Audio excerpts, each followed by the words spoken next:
150 negara antri untuk berebut hak siar FIFA Series 2026 di Indonesia. Indonesia diprediksi untung besar dan disorot dunia. FIFA, mereka memang seistimewa itu.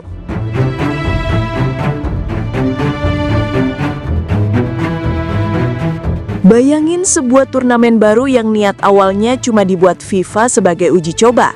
Turnamen yang dari luar disebut sebagai friendly match, tapi dari dalam mulai berubah jadi sesuatu yang lebih besar dari yang pernah FIFA prediksi. Dan pusat keramaiannya justru mengarah ke Indonesia. FIFA Series 2026 nanti belum berjalan, tapi dunia broadcasting sudah berisik kayak pasar saham yang baru kebakaran. Bukan karena peserta turnamennya banyak, bukan karena pertandingan akan melibatkan puluhan negara, tapi karena satu hal yang jauh lebih penting. Hak siar FIFA Series 2026 disiapkan jadi komoditas global, dan yang bikin semuanya makin kacau adalah fakta bahwa lebih dari 150 negara sudah antre, rebutan, saling sikut, dan bahkan siap perang harga demi bisa menayangkan pertandingan yang digelar di Indonesia. Ini kejadian yang bahkan FIFA sendiri nggak nyangka. 6 bulan lalu, FIFA Series masih dianggap sebagai program pemanasan, turnamen yang formatnya fleksibel, tujuannya untuk ngetes interaksi antar benua. Tapi sekarang, turnamen ini sudah berubah jadi perebutan terbesar di industri penyiaran sejak Nation League pertama kali dibuat. Dan yang bikin dunia bingung adalah satu kalimat yang muncul dari internal FIFA. Indonesia itu magnet. Kalau kita ingin format baru ini meledak, taruh panggungnya di sana. Dari situ semuanya berubah. Begitu kabar bahwa Indonesia akan jadi salah satu host yang menonjol, negara-negara luar langsung mulai menghitung-hitung angka. Di benua Afrika, 2 jaringan TV besar langsung menggelar bidding kecil-kecilan bahkan sebelum FIFA merilis paket resminya.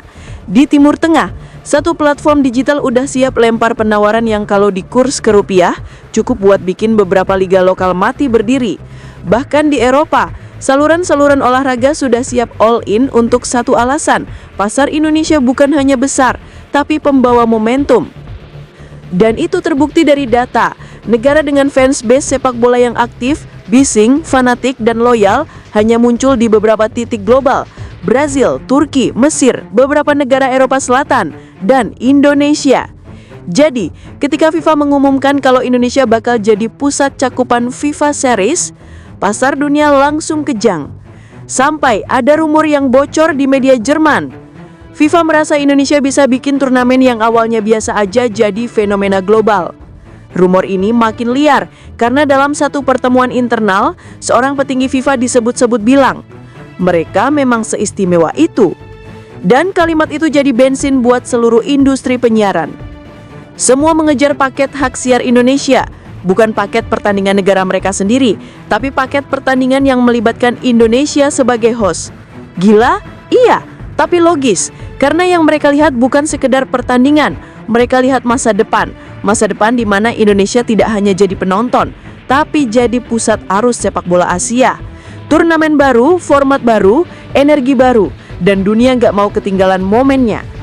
Jadi, kenapa sampai ada 150 negara yang berebut hak siar?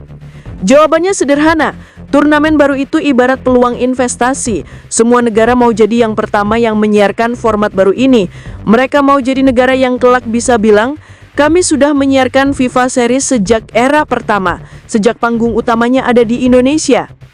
Dan pasarnya pun bukan cuma fans biasa, ada target sponsor, iklan, integrasi digital, kolaborasi konten, sampai ke strategi jangka panjang untuk streaming olahraga global. Dengan kata lain, FIFA Series bukan sekedar pertandingan 90 menit. FIFA Series adalah produk masa depan yang bahkan sebelum dimulai udah laku keras. Indonesia berada di tengah semua ini. Dan hasilnya, keuntungan datang dari dua arah. Pertama, keuntungan buat negara tuan rumah. Semakin besar permintaan hak siar, semakin besar ruang negosiasi yang bisa Indonesia masukin. FIFA pasti pegang kendali, tapi host selalu punya daya tawar tambahan. Promosi domestik, integrasi komersial, paket hospitality, aktivasi stadion, sampai keuntungan infrastruktur dan pariwisata. Indonesia dapat semuanya, bahkan sebelum kick-off pertama. Kedua, keuntungan buat timnas Indonesia.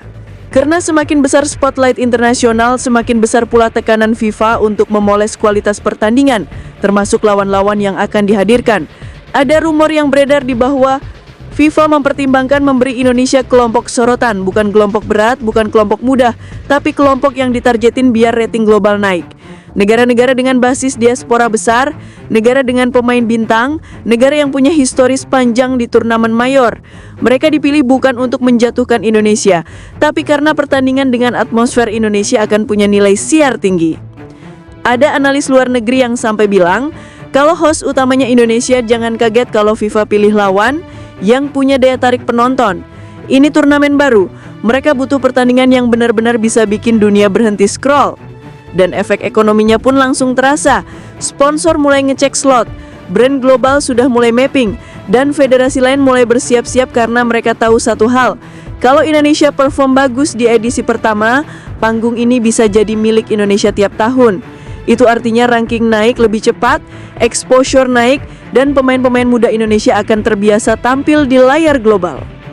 Sampai sekarang pun rumor tentang hak siar masih berkembang.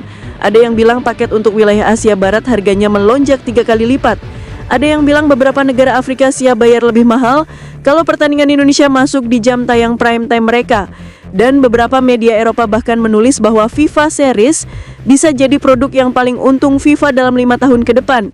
Semua gara-gara satu hal sederhana, Indonesia dijadikan panggung, dan FIFA sendiri nggak menutupinya. Mereka melihat energi yang Indonesia punya, mereka melihat penonton kita, stadion kita, hype sosial media kita. Mereka melihat bagaimana setiap pertandingan internasional di sini selalu pecah tanpa perlu promo berlebihan. Makanya, buat FIFA ini keputusan yang nggak perlu mikir panjang. Mereka cuma bilang satu hal yang bocor ke publik. Mereka memang seistimewa itu.